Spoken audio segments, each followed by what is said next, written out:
Hello, everyone. Welcome back to Story Impact. I'm your host, Lisa Towles. This series is intended to lift authors up, to give them visibility into the book buying market, and to give them a voice and a presence to help readers connect with them, their vision, and their stories.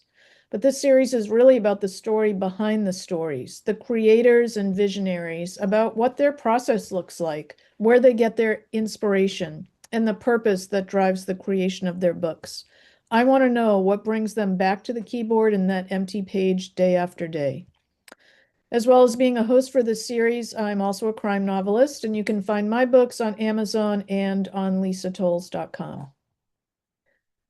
I want to tell you about my good friend, Beth Barany. I'm so delighted to have her here today as my guest, and I want to tell you that Beth is an award-winning novelist and a creative innovator who crafts compelling science fiction and fantasy narratives that inspire positive change.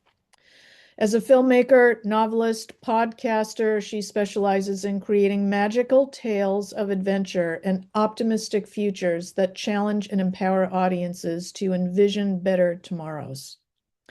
Through her diverse body of work spanning multiple mediums, Beth explores themes of human potential, technological advancement, and social transformation. Her stories feature strong female protagonists who lead by example, demonstrating courage and resilience in the face of complex challenges. Yes, they do. Beth's mission extends beyond entertainment. She aims to spark imagination and foster hope through storytelling that illuminates paths toward more equitable and sustainable futures. Her work has earned recognition for its ability to blend engaging narratives with thought-provoking themes that resonate with audiences across generations. Beth, welcome. So nice to see you. Thank you, Lisa. It's such a pleasure to be here. So, in thinking about that bio, I really have so much to say about that. You're telling readers that your books envision optimistic futures, and I just love that so much. Narratives that inspire positive change and envision a better tomorrow. I mean, oh my God, look at the world right now. We've never needed you more than we do right now. So your books have really something very unique going on. A lot of adventure, tension, intrigue, but with themes that are not dystopic and apocalyptic and broken, but are optimistic. That's amazing. Tell me about that. Yeah, well, it's very organic for me. Like I want to show people, first off, people having relationships that are positive and supportive and friendships and teams working together. So I have that across my science fiction and my fantasy. Of course, there's still conflicts. I don't think conflicts are going to actually ever go away. Part of the human condition, but what if we could have some more tools in dealing with those conflicts? So that's kind of where my first attention goes, is people's relationships with each other, including family relationships. And then when it comes to my science fiction, I am playing around with, well, what if a good portion of human population was supported by like a kind of universal basic income? What would that look like? What if certain things were so much easier than they are today? I still have inequities. I still have greed in there. Actually, that's one of the big themes I play with. But I also have technological advancements that, and societal, sociological advancements where there's a lot more self-determination going on, for example, where people can live wherever they want to live on the planet. And this is like a something I mention. It's in the background. It's part of the world. I've just presupposed a lot of things that um, exist. I don't really explain them in the first four books. In the fifth book I'm working on, I'm trying to explain some things, like how humanity cleaned up space junk is in the background, but actually we're going to hear bits and pieces about that. So I'm actually trying to learn all I can, for example, about space junk and what would it take for humanity to clean up the commons in the orbits around the planet.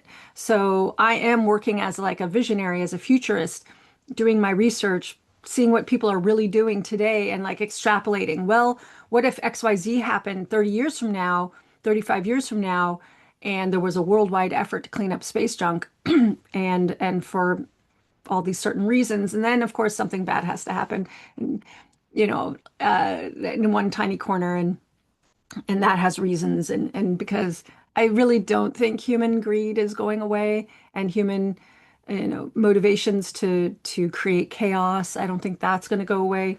But I want to make some leaps in the way humans work together, and that humanity has come together in a way that we haven't yet figured out.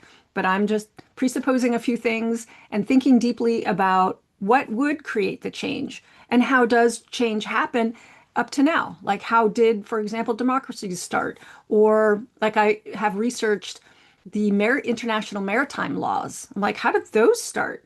And like the international aviation laws, like we have these international bodies of laws that pretty much work well, that Mhm. govern our air, that governs our seas on a global level. And also the space treaty, the outer space treaty that came into effect in 1967. I'm like, okay, how did that come about?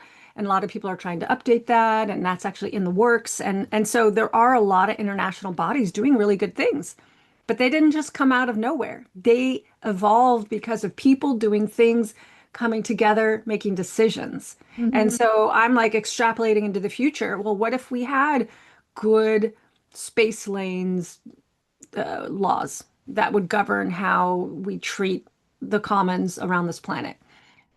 So these are the things that I'm working on. And because I have a positive, optimistic bent, I'm like, well, let's think the best of humanity and look at the good things humans have created up to now in many regards, like democracy in many regards creates a much more level playing field than ever before.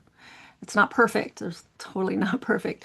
But look at humans' instinct to come together and collaborate and create cities and marketplaces and villages. All these things are cooperative. They are all about cooperation. So how do we do that on a Right. bigger scale and on a more diverse scale? So Mhm. I'm not the only one working in this domain. I've been studying with futurists and foresight practitioners and learning how they put these things together. And then I'm like, okay, how can I take those tools and play with them in fiction, in storytelling, in a way that's seamless? You're not being lectured at. It's just part of the background and part of the world that my main character and all the characters interact with. Mm. It's like there's certain assumptions about the cultures that I'm building that are going to look slightly different than what we're used to. And that's what I think science fiction, especially science fiction, is great for, is playing with the different societies, different assumptions, different ways of being, Mhm. different ways people interact, different rules of conduct. Yeah. And then like, what if, right? That's the storytelling thing. What if this? What if Yeah. that? Yeah, that's right. That's the mechanism for all kinds of innovation. Yeah. Define the word futurist as you see it. I mean, like, just yeah, just let me hear your definition of that. Absolutely. I mean, there's a whole field of what do they call it? Futuristics or foresight practitioners. So these are people who look at how groups, including societies, organizations, change, and the mechanisms for looking into the future and making predictions. And they're not predictions per se. It's really what these people do is scenario building. Well, what if Mm-hmm. XYZ happened to the price of gold, and this happened to the marketplace, and that happened in society, and this happened in cultural trends? What could then that mean for us, a group, an organization, a government? And then you play out lots of different scenarios. I mean, there's tremendous, no one knows obviously what the future is going to be, but futurists study different ways of looking at the future in a way that is helping them prepare for all these different eventualities. But you're doing it in a way when you bring that energy and that curiosity into your books, you're doing it in a way that envisions something positive about where we're going and what we're creating 10 years, 20 years, 30 years. And that's something that I don't see very much. That's what was so wonderful and glaring about your bio is that these are the seeds that you're planting in the young minds that read your books. Well, let me not assume that. What's the target age of your, if you had to say like your books in general? what's your target age reader? Probably women in their 40s and 50s and 60s, and men too, actually. A lot of men read my sci-fi mysteries. Hmm. So retirement age and old, actually. Um, So they're not young adult. no, I mean even my Henrietta the Dragon Slayer fantasy work, that is my average readership has always been like the 45-year-old woman. Here's my book. And I know that young people are interested in these stories, but they're not reading per se. Mm. And actually, I think teens, actually, I just had a teen, probably a 16-year-old yesterday. I was giving a presentation at a little film camp, and she bought Into the Black, Hmm. which is book one in the sci-fi J.D. McAllister sci-fi space station mystery. It's J.D. McAllister mystery series is what I call it. Hmm. So the younger generation who are reading, they're very sophisticated. So I might be, who knows, actually. I mean, I interact with people on my newsletter list, and they're generally, I'm getting a sense that they're retired. Um, yeah, generally. Well, people want an escape. I mean, your books provide that. Oh my God, do they provide that? I mean, that's what I want as a reader. That's what I guess I'm doing as a writer, but I'm not consciously doing that. I mean, you know how it is as a writer. There's something here and it wants to come out and you're just the vessel kind of shaping it as it's getting there. But yeah, so I'm not surprised to hear that people in their 40s and 50s or older want that escape, looking at the world, they want to read about somebody else's problems because it makes your own feel smaller, frankly. And I have no problem admitting that. For sure. I mean, as a reader, and I'm an avid reader, stories make me take me away from myself and my life, and bring me also what I love about reading is the traveling, is the adventure, is going someplace I don't know, the new place, even if it's a historical or if it's fantasy or sci-fi. I'm reading a historical mystery set in 1939 England, and I Mhm. normally don't read historicals, but I love this author and I love the mysteries, and she does such a great job bringing us there. Hmm. It's just wonderful. Hmm. Once you've created a character, do you search for their stories or do those stories find you? Gosh, it's almost as if the character and the story come together at the same time. When I actually had a dream about someone like Janie, who was undercover in a space station at an art gallery, masquerading as a waitress. And when I woke up, I'm like, oh, that's a story. And I knew that, and the fun banter between her and the one she thinks is the thief.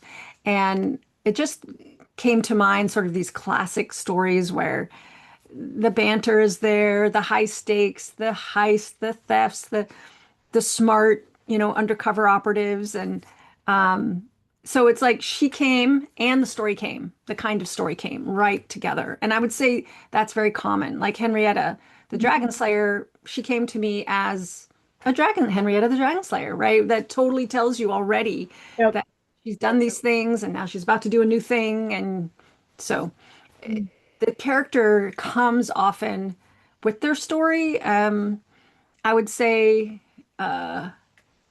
it's I was brainstorming a new story for a writing class recently just to have something that wasn't something new that I wasn't working on. And it's, an ordinary woman with a superpower that she hides, and all right away, right? Boom, we have a superpower, Right. superpower in the real world type story, Mhm. someone who's hiding her power for XYZ reasons. And I was like, oh, I guess I'm writing a superhero in the real world type story here. you I know. would I would absolutely read that. I mean, because that's what we do, right? We hide our power. Like that Marianne Williamson quote that just like lives in my heart, like we're not afraid of failing.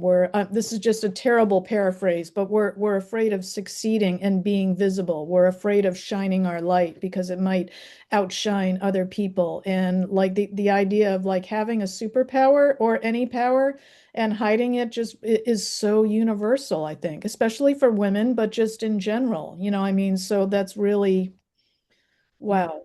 Um, So, how many books have you written and published exactly? I was looking at your body of work and was just literally stunned at your consistent output and productivity. Like, how do you do that? How do you manage your time for all you do?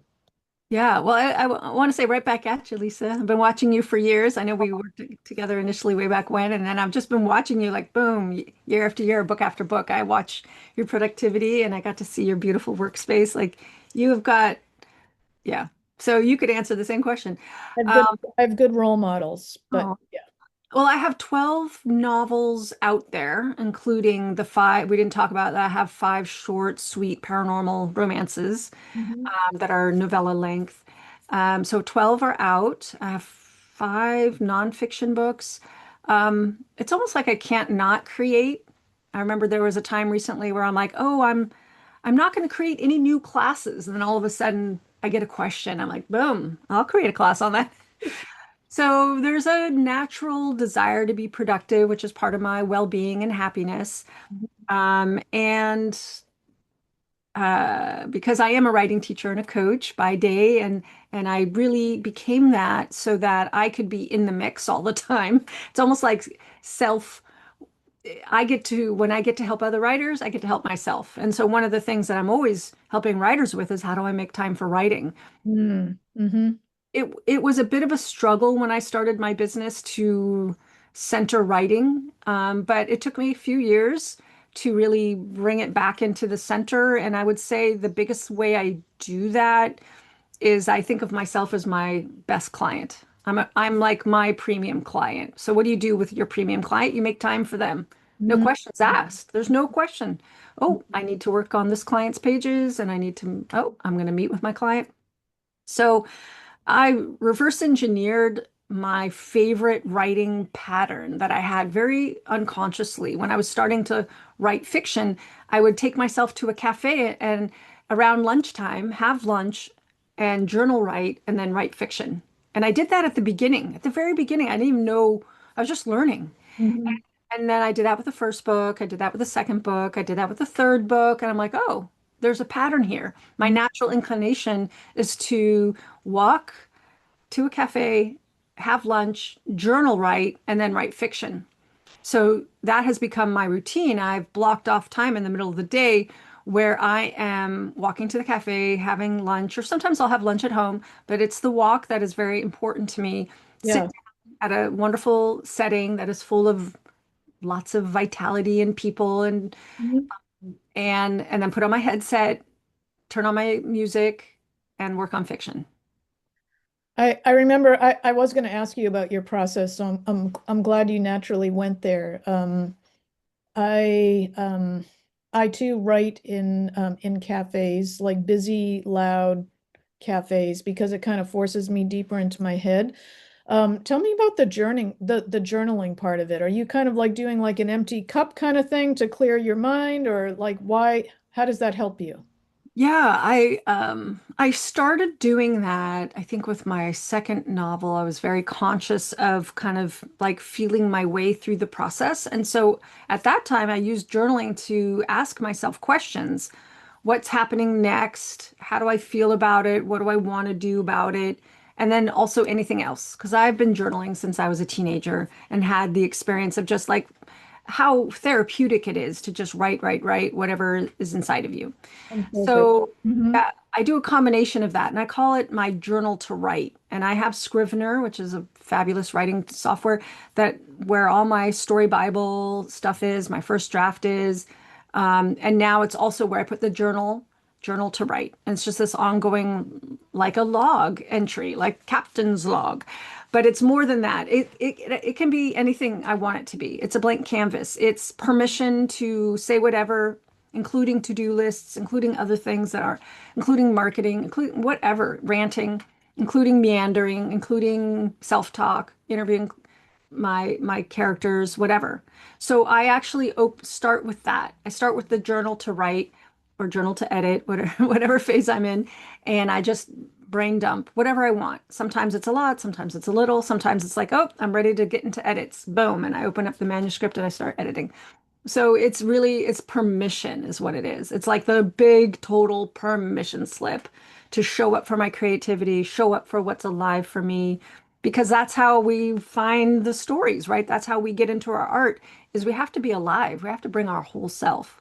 So this has been my blank canvas process, and it allows me to be where I'm at, even if I'm grumpy, even if if I'm tired, even whatever is up, even if I'm ranting about something not related to the fiction. Mhm. It allows me to bring myself to the work Mm. and do the work, even if it's for a little bit. That word permission, it's really like kind of blinking in front of my face right now because we were talking about power earlier, and I think that's a lot of times what's missing. And the novice writers that I have worked with early on their path, and for me personally too, I think having a sense of permission. I mean, tell me as a teacher, I mean, as a teacher, the novice writers that you work with, I mean, is that something that you find is kind of a commonality that people don't feel permission to create or to create something in a draft? There's a lot of self-censorship going on. Nobody, right? Nobody is waiting for our books. Even, I mean, now I do have people waiting, but it took a few years, right? For people to say, when's your next book? At the beginning, nobody is waiting for our next book. Maybe our critique partners, and that's why we have critique partners and beta, people in our peer group who we can share work with. But a lot of writers are hemming and hawing about what to write. And is this right? Is this right? Is this right? They're asking themselves, is this right? And I'm like, well, I don't know. You have to actually put the words on a page. You have to actually write it. And so there's a lot of self-censorship, and they haven't really given themselves permission to write whatever, however, to write poorly, to write in a way that to them doesn't feel good because they're measuring themselves against a finished draft. Lots of writers don't realize how messy is the early phase. Mm-hmm. Super messy. Mm-hmm. My goodness. And I mean, my messy first draft isn't as messy as it used to be, but it's still messy. It's Mm-hmm. still like full of plot holes and things I'm not sure about, and the character feels a bit wobbly at first, and so Mm-hmm. many problems. The setting isn't firm. You Mm-hmm. know, my first drafts are mostly dialogue and movement across a scene, the space. They lack so much. So and they don't know that. They don't know that it's really messy. So they're Well, so critical. it sounds like you're giving yourself permission to have those plot holes and those kind of, inaccuracies because it's a first draft. I mean, like you're creating like a beautiful playing field, which you can create and so and kind of like the beautification and the editing and the refinement comes later. um so we talked about the average age of your kind of target readers. What's the average age of your students who take your courses and who are attending your writing school? Well, all ages. I have been, as I come back out into the real world to teach, and I've been teaching online this whole time. I have students and clients ranging from, I've had as young as 16, all the way up to like 75. So even when I'm teaching a live class, I'll be so surprised. We've got our 20 somethings all the way up to retired age, everybody in there working on their stuff. Yeah, it's incredible. And actually, yesterday I was teaching at a film camp, and those students are middle school, and there they are making their little films. It's amazing. And I was just in Wow. story consultant, yeah, Wow. for real stories. Are there any commonalities in what writers need and kind of the reason why they come to you? Or is it just all over the map? There's a lot of, I specialize now in science fiction and fantasy, and I specialize in helping people with the editing phase. Oh, And I also help people who want one-on-one support, a very tailored one-on-one support in terms of getting started. mhm, And really, in those cases, it's often a lot about making friends with their creative writing process and becoming super comfortable with their writing process. So I'm wearing more of a coaching hat with them. And then I work very specialized again with those who want to edit their novel to get it ready for publication. mhm, So the people who come are super dedicated to their work, super passionate about their stories, and really want to get it out into the world and really love the process. You Mhm. have to love the process to invest in working with a teacher like me to really help you become confident as a writer so that you can publish your work. And I would say that's the commonality across, and I have people from their late 20s all the way up to retired age and beyond. Um, It- and yeah. Do you find many students that come to you saying, I want to learn to be a very highly paid, famous, recognized writer? In other words, wanting to monetize writing. And is there kind of like a playbook that I can use to get there? Or do you find more of your students are interested in kind of like the more heart-centered, like, sort of creativity, birthing a story because it's in you and like wanting to kind of create a sustainable path for those books. One is kind of more entrepreneurial, one is more kind of creativity feeding the soul, or do you think they're all part of the same thing?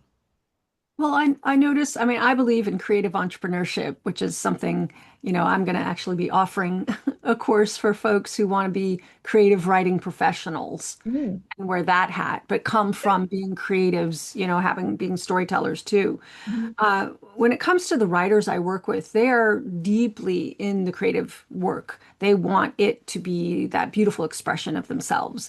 And a lot of them are like, yeah, I do want to learn how to monetize, but I can't think about that right now. Mhm. Even though I'm constantly also teaching things about marketing because I think editing is a good time to be thinking about marketing.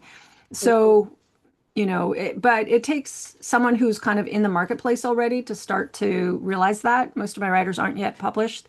So that feels very far away from them. But I Yeah. am not somebody who's like, I will teach you how to be a bestseller. That's not my game. Mhm.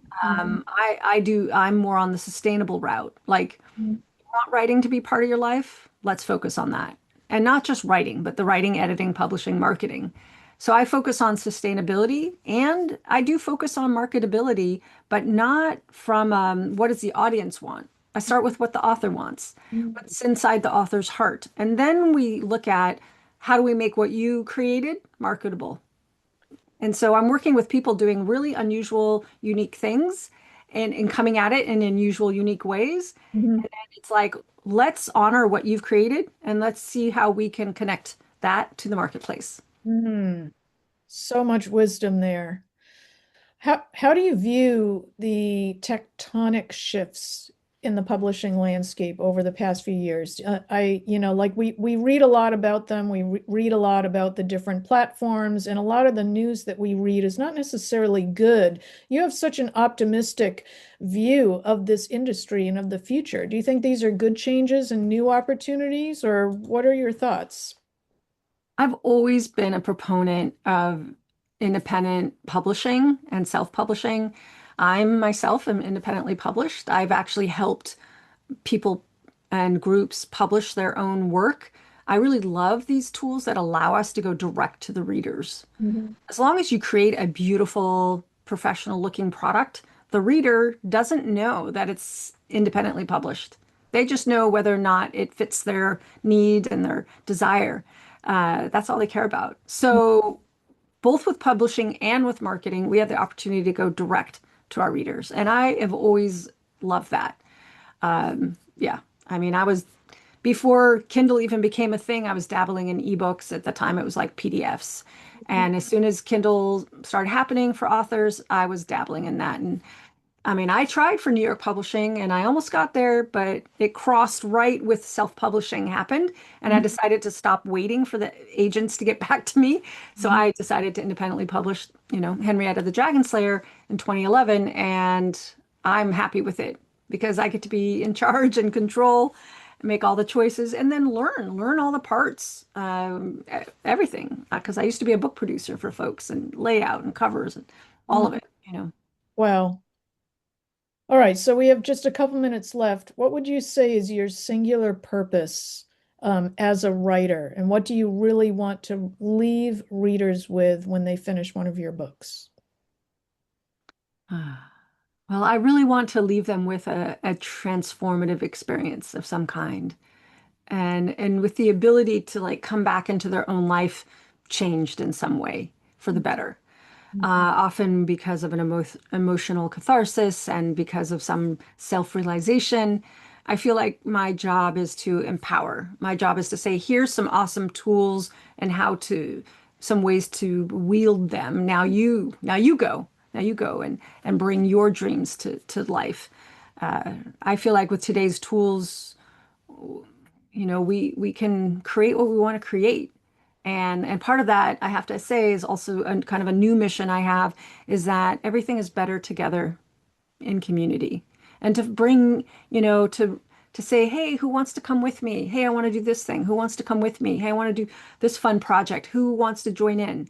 And it's been a big journey of mine to go from being very solo and very singular and independent to being interdependent and creating with others. Mm. That has been such a powerful realization, and to really own that. I mean, we are already always interdependent, but Mhm.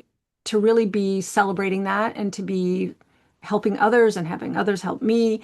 And it's almost like if I don't know how to do something, my job now is to say, who can help me and who would like to help me and Mhm. who wants to play in this game with me. Mhm. So it's something I think I've always been doing, but not super consciously. And now I'm activating it. Now I'm like, who wants to come play in my sandbox? Let's make some awesome things together. Movies, graphic novels, podcasts, interview series, et cetera, together. You're a force, and I'm just so delighted that we could learn more about you today. Do you want to can you hold up the Jamie McAllister book? Yeah. And that's a beautiful cover. Did you design that? No, I had a fabulous designer who Gorgeous. did this for me. Her name is, or I'm under the gun. I can't remember people's name. Nada. Her name is Nada Orlik, Okay. and she's in Eastern Europe. Beautiful designer. She did all four of these Janie books. They're gorgeous. Yeah, Yeah. she's a great designer. Where can people find your books? Where can they buy them? And what's your website? Yes, you can find me at Beth Barany on Amazon and all the ebook retailers, all my fiction and nonfiction. BethBarany.com is my main site. There's a tab for fiction. If you want to go direct to my fiction site, author.bethbarany.com. I'm on all the socials at Beth Barany, and you can connect with me through those and say hi. All right. Well, Beth, thank you so much for joining me today. It's been so wonderful to chat. And for those of you tuning in, thank you so much. And we will see you next time. All right, thanks, Lisa.